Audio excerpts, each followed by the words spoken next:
Welcome back to sixSister Stuff. Today I am making 4 pot-in-pot Instant Pot recipes. Now if you don't know what that is, you'll want to stick around.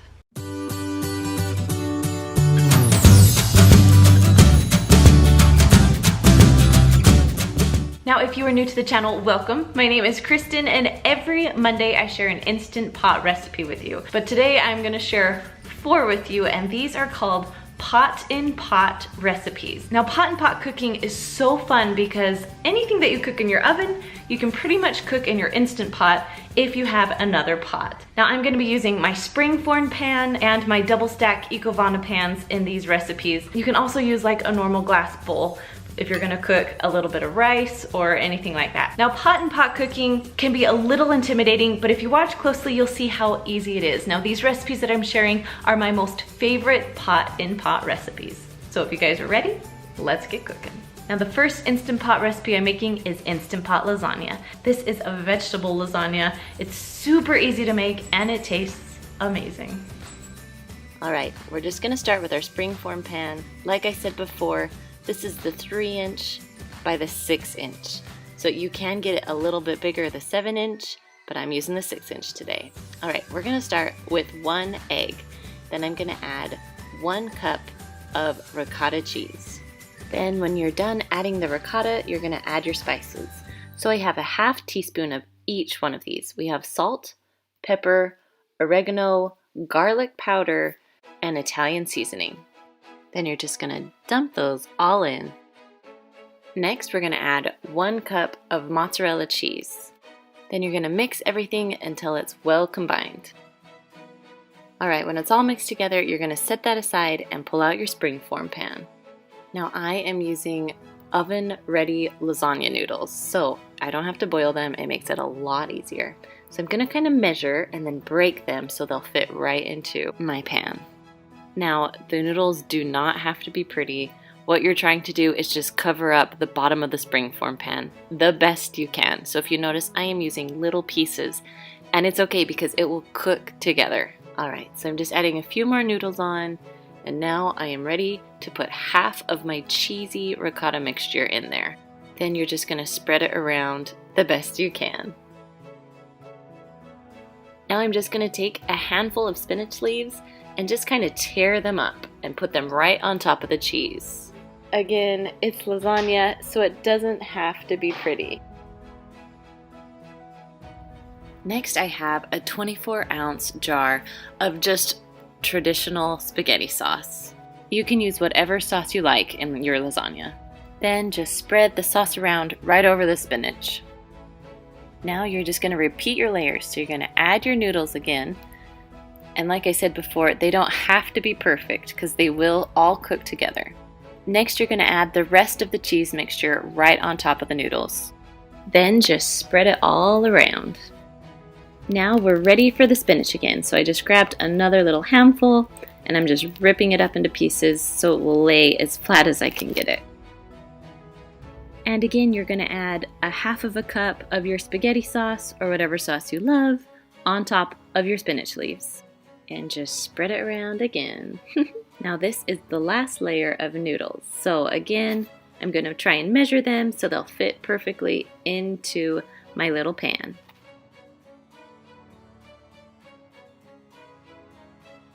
Again, you're gonna add another ½ cup or so of your sauce, spread it around, and now for my most favorite part, the cheese.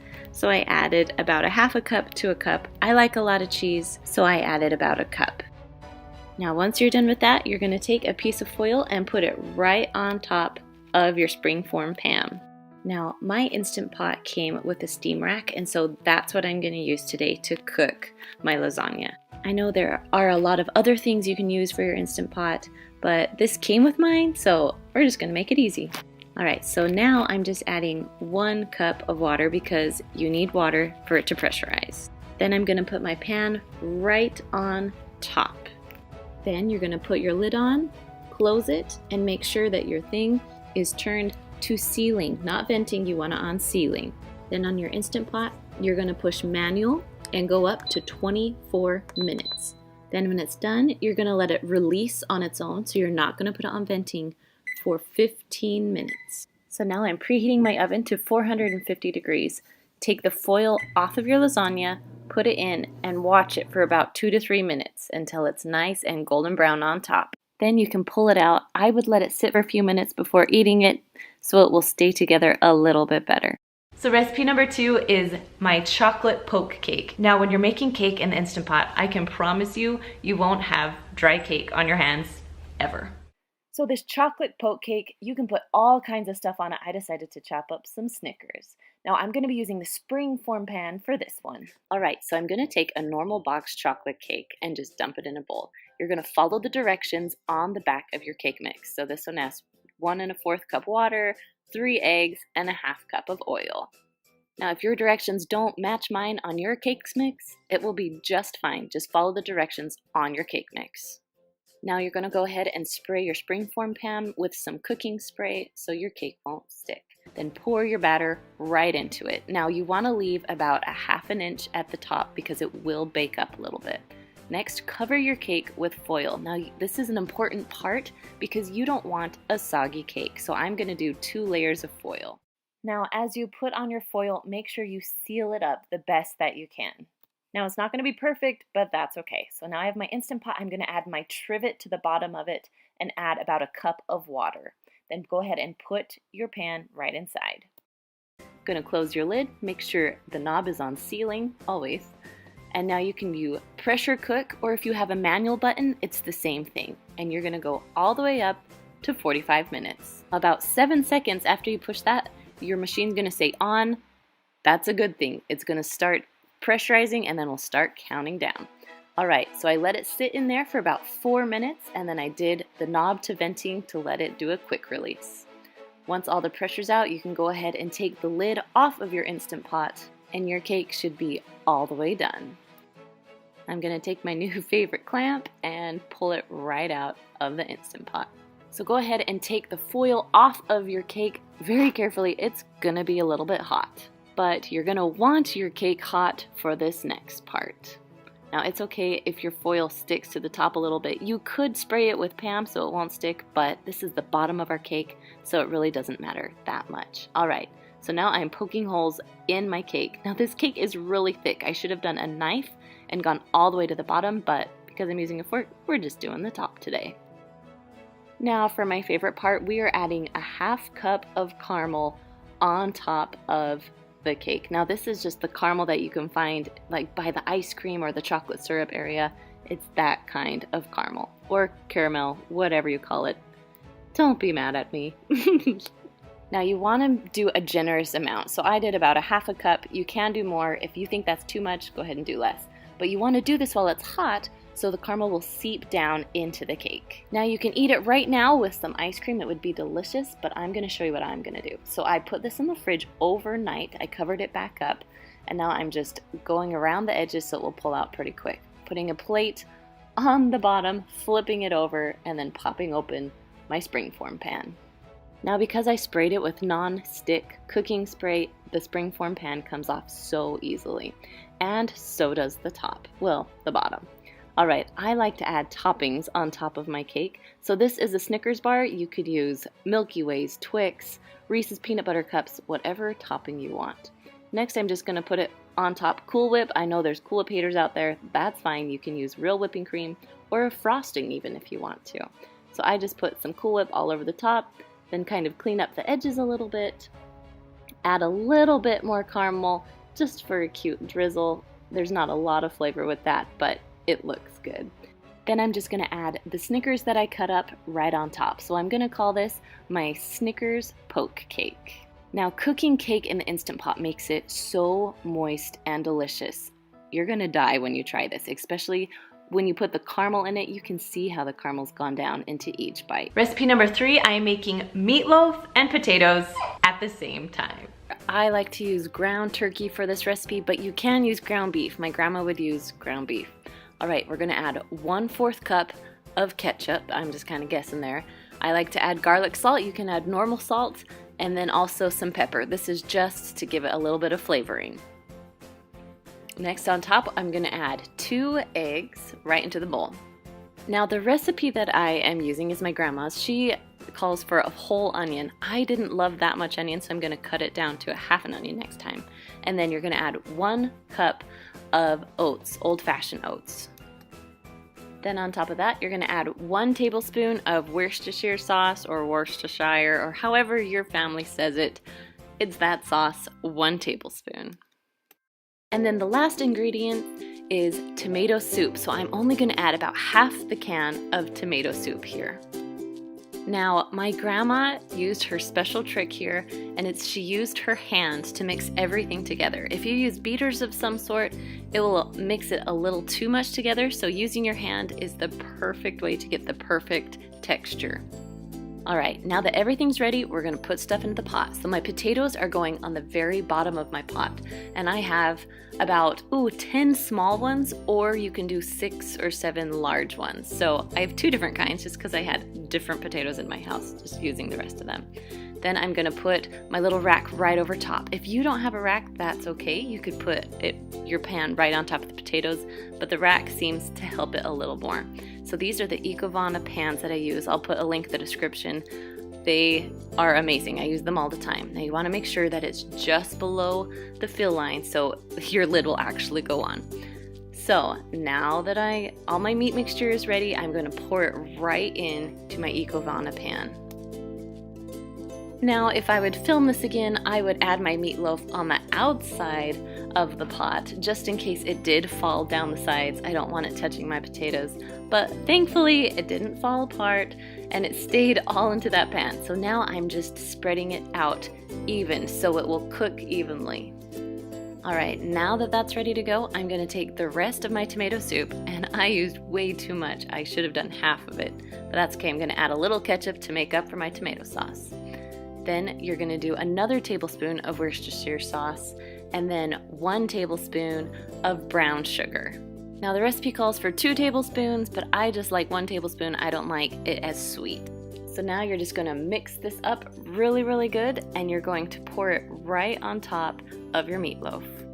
And go ahead and spread it around just as evenly as you possibly can get it.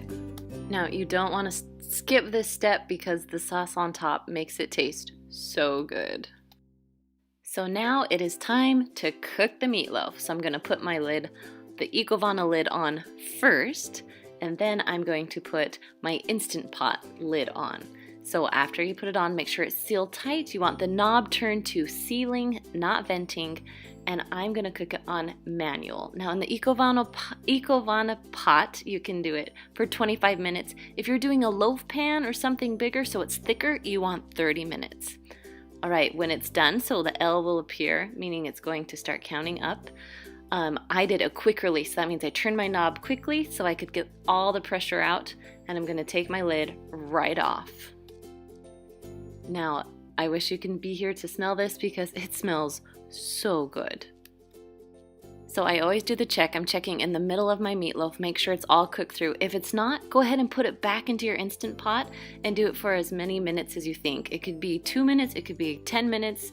It really depends on how thick your meatloaf is and even what kind of meat you have.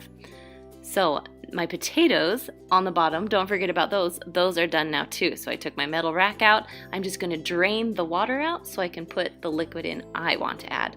So I'm adding 3 tablespoons of butter and then about 4 tablespoons or so of milk. I'm just guessing here.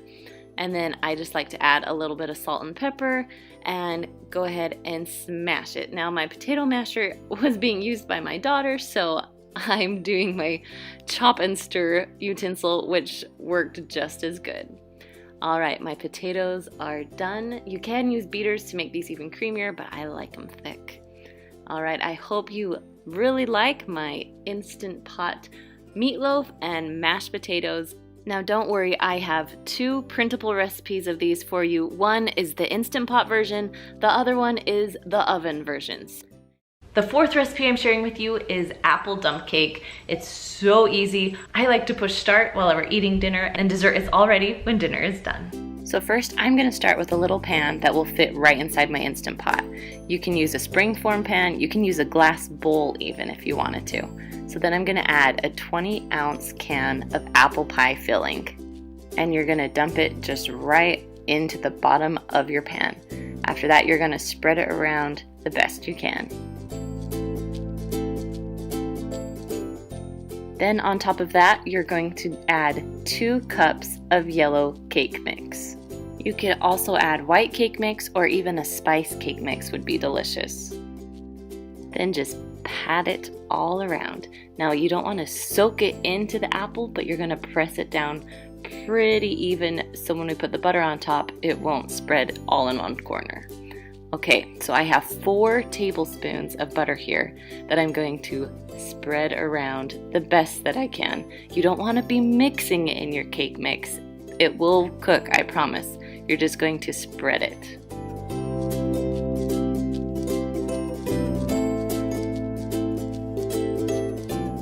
So now I'm going to add 1 cup of water inside of my Instant Pot. And if you notice my little trivet thing, I don't want my bowl to sit right into the water, so it's going to sit right on top of that.